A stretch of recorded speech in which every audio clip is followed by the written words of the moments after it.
Bill Gates, Elon Musk, Bernard Arnault, and even Warren Buffett here are some of the names of the men who one day occupied the coveted position of richest man in the world. People we hear about almost daily and whose journey no longer holds any secrets for us. However, among the very close circle of people who once had the honor of being the richest in the world, one name was probably unknown, that of the Japanese Masayoshi Son. At the same time, this man was only the richest man in the world for 3 days before losing almost all of his fortune. It seems totally crazy to you, but it is the story of Masayoshi Son, who many call the craziest billionaire in the world, and who achieved the improbable feat of losing $70 billion in a single day. Masayoshi Son, nicknamed Masa, born in Japan in the small town of Tozu on August 11, 1957.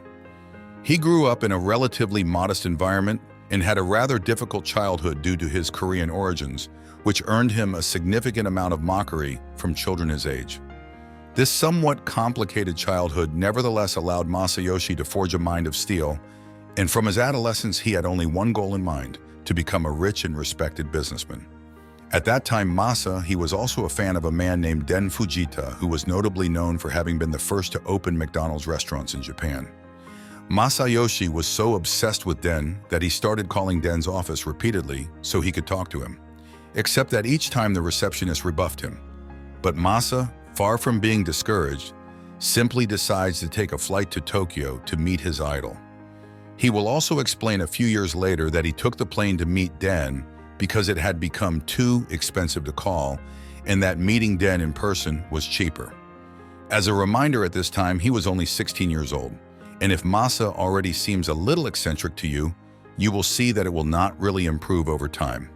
Anyway, when Masayoshi Son arrives in Japan, they will be straight to Den Fujita's office, and no doubt attracting the pity of the staff, gets to see a 15-minute interview with Den. Obviously, the latter is a little shocked to see a 16-year-old kid come into his office, but he is above all admiring of the courage and tenacity shown by Masa. The latter then explains to him that he wants to become a great businessman, and that he has come to Tokyo to hear the advice of his idol. Den, still impressed by this 16-year-old kid who showed up out of nowhere, then gave Masa 2 pieces of advice that would change his life. His first piece of advice was simply to get into the IT field because, according to him, it was the next sector that was going to explode. The second piece of advice that Den gave Masayoshi was to leave Japan and go to America because that was where the future lay.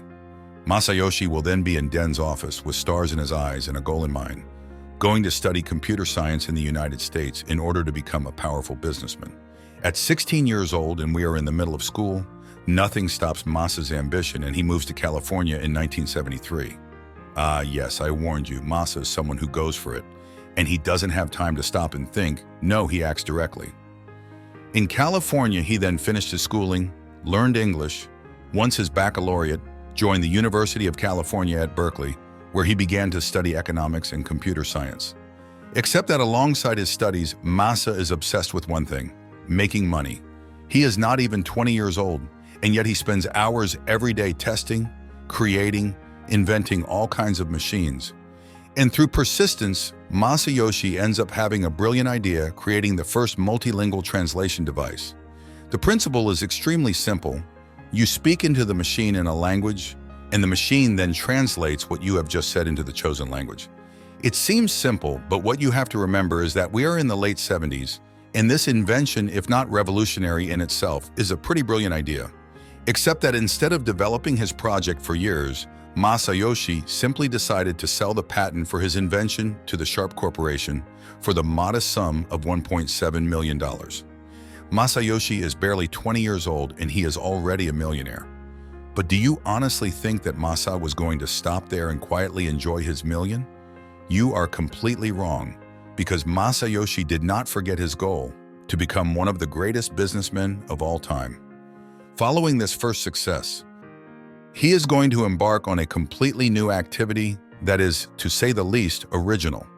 In fact, at this time, Masayoshi noticed that the video game field was booming, and he was going to bring arcade machines from abroad and then rent them to American bars and restaurants. The idea is simple but effective.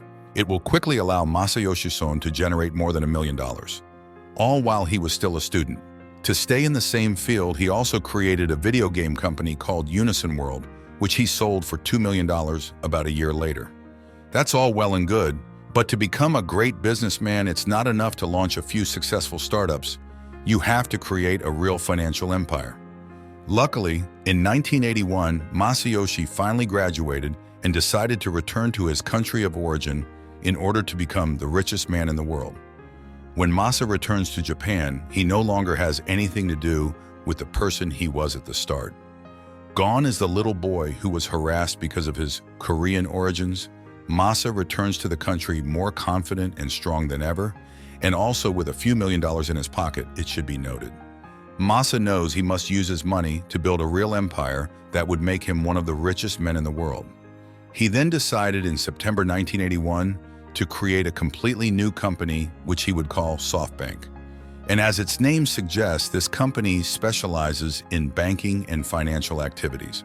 Not at all, it's just a computer software distribution company. Well, yes, because Masayoshi has not forgotten the advice of his mentor, Den Fujita, and he is convinced that IT is the field that will explode in the years to come. Moreover, for the anecdote, Den Fujita joined the board of directors of SoftBank a few years later, undoubtedly impressed because he had succeeded in building his little protege. But hey, at the beginning, SoftBank struggled to make money. The computer software market is still young, and Masa, who until then had almost always succeeded in what he did, found himself in a dead end. So he will think long and hard, test many things, and even open a sort of store for developers. But none of that will really work. Masayoshi even stated that at that time most people he met blocked him and thought he was crazy. He who had succeeded so much in Uncle Sam's country was doing quite the opposite in this native country. Except that through persistence, destiny will end up smiling on Masayoshi. Junshin Deki, an electronics company that was starting to sell computers, contacted Masayoshi because it needed to partner with a computer software distribution company. Masa will jump at this opportunity and succeed in signing an exclusive contract with Junshin Deki. From there, everything accelerates for Masayoshi and SoftBank. The company will begin to grow at breakneck speed, taking advantage of the arrival of computers in most family homes. In the early 1990s, SoftBank became a company that managed hundreds of millions of dollars annually, and the company even went public in 1994 with a capitalization of more than $3 billion. Everything is going perfectly well for Masa, who has succeeded in just a few years in becoming one of the richest men in Japan. But as you might have suspected, he wasn't going to stop there. Indeed, after having made his fortune thanks to IT, Masayoshi clearly feels that another revolution is underway. A revolution that would crush everything in its path and make him the richest man in the world for 3 days, internet. In the mid-1990s, SoftBank gradually changed its business model. The company, which until now made most of its turnover by selling software, will begin to invest in lots of small startups and the internet. For example, the company did not hesitate to buy 30% of Yahoo in 1995 for $100 million, to buy 80% of the company Kingston Technologies in 1996 for $1.5 billion, or to invest $20 million in 1999 in a brand new startup, Alibaba. In addition to his huge investments, Masayoshi invested in hundreds of other small startups in the internet field, and quickly his fortune began to take off. More and more people are starting to become interested in the internet, and we are entering a period called the internet bubble. Overall, at the end of the 90s, almost any startup operating in the field of technology and IT was able to raise astronomical sums from banks and investors. We were in a period when money was flowing freely, and all investors, individuals or institutions, began to invest in companies linked to the internet. And obviously all this financial euphoria was good for Masa because the value of these investments will naturally explode. By early 2000, Masayoshi was so rich that he was earning around $10 million a day. It's simply crazy. The media will begin to nickname him the Japanese Bill Gates, and Masayoshi even becomes the richest man in his country. Except that at the same time, Masayoshi is not really happy. Indeed, having so much money and being able to literally buy everything had caused in him a feeling of immense life. It had been too simple, too fast. He hadn't had time to appreciate all the stages of his climb to the top. Because yes, the summit he had finally reached around the middle of 2000, when he officially became the richest man in the world, ahead of Bill Gates with a fortune of around $78 billion.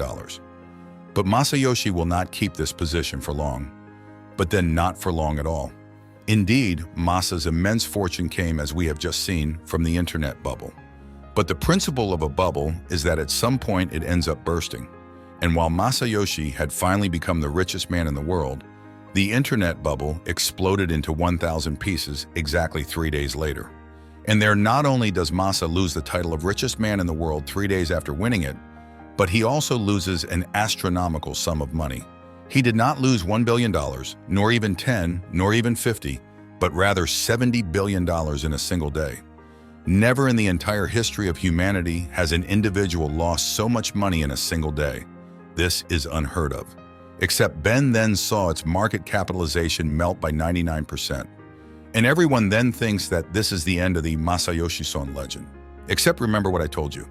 In reality, Masayoshi is not so much someone who wants to become as rich as possible, but rather someone who loves taking risks and taking on challenges.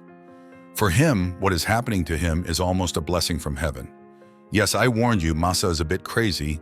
SoftBank is certainly in extremely bad shape, but some of the companies in which it had invested did not go bankrupt, notably Yahoo and Alibaba. But hey, we can at least say that after what happened to him, Masayoshi Son will slightly review his investment strategy and start again becoming a simple seller of computer software. Not at all. He will continue to invest in hundreds and hundreds of startups linked to the internet and IT. Well, yes, because Masa is not just a classic investor who only seeks profitability. He really believes in the projects in which he invests.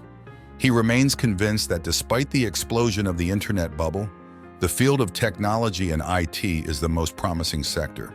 And in addition to internet-related startups, Masayoshi will also begin to turn towards a sector full of future telephony. In 2006, SoftBank bought Vodafone Japan for around $15 billion, and this purchase marked Masa's return to prominence. A year later, in 2007, SoftBank even managed to sign an exclusive distribution agreement for the iPhone in Japan with Apple, while the mobile was still at the project stage. And thanks to the monstrous success of the iPhone, Masa will be able to continue to invest in various promising startups. And in the early 2010s, Masa once again became the richest man in Japan. He, who was thought to be ruined, had once again managed to defy all odds and return to the forefront, thanks to bets that were certainly risky but extremely lucrative, especially since startups in which he invested during the internet bubble are crushing everything in their path, notably Alibaba, which will quickly become one of the biggest companies in China.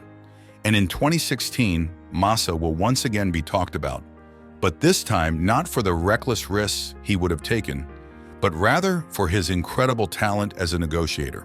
I explained to you. At the beginning of 2016, Masa decided to launch VisionFound, a gigantic venture capital fund specializing in the technological field, as you can imagine.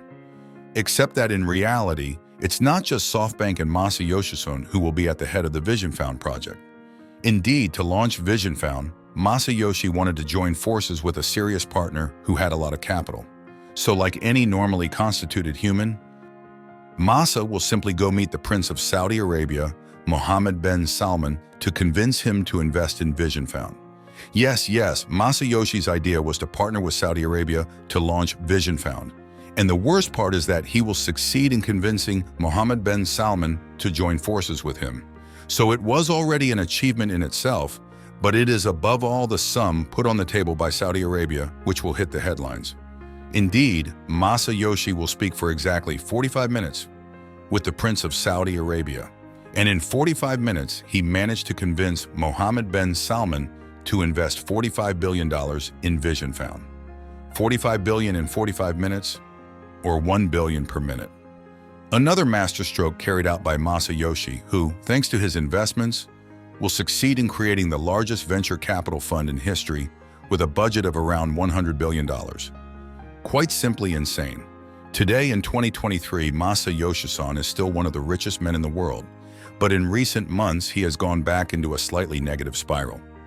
No need to worry, it still weighs more than $20 billion. However, his SoftBank and its venture capital fund, VisionFound, have had some pretty bad results recently. The fault lies in investments that are sometimes too risky, as when SoftBank invested more than $12 billion in the startup WeWork, a startup which today is on the verge of bankruptcy. The financial results were said to be so disastrous that Masa cried for days at the poor performance of his companies. And it's no exaggeration to say that he cried for days, because it was Masa himself who allegedly admitted it to his investors. However, his financial results are mixed, and we are a long way from the time when Masa lost $70 billion in 24. As you begin to know him, Masayoshi obviously has a plan to turn things around. And this plan can be summed up in two little letters: AI. Indeed, after computing, internet, and telephony, Masayoshi began to invest massively in one of the most promising sectors of the 21st century: artificial intelligence. Via Vision Fund, he has already invested in hundreds of AI-related startups, and there is no doubt that in the years to come, some of its investments could bring in huge sums of money. Until, why not, allowing him to reconquer the throne, which was his for barely 3 days, that of the richest man in the world. Thank you for following this video to the end. I hope you enjoyed it. I really wanted to talk to you about Masayoshi Son because he is a billionaire who has a completely crazy life and about whom I think we talk too little. Whether it is his child, his first successes or failures, or the way in which he was able to rebuild himself after losing $70 billion, Masayoshi Son is someone whose journey does not leave one indifferent, and I hope it inspired you. Besides, if you want me to make other videos in this style where I talk about the life of a billionaire little known to the general public, don't hesitate to tell me in the comments. I sincerely hope you enjoyed this video. Don't hesitate to subscribe, to put a like if this is the case. It helps the channel a lot.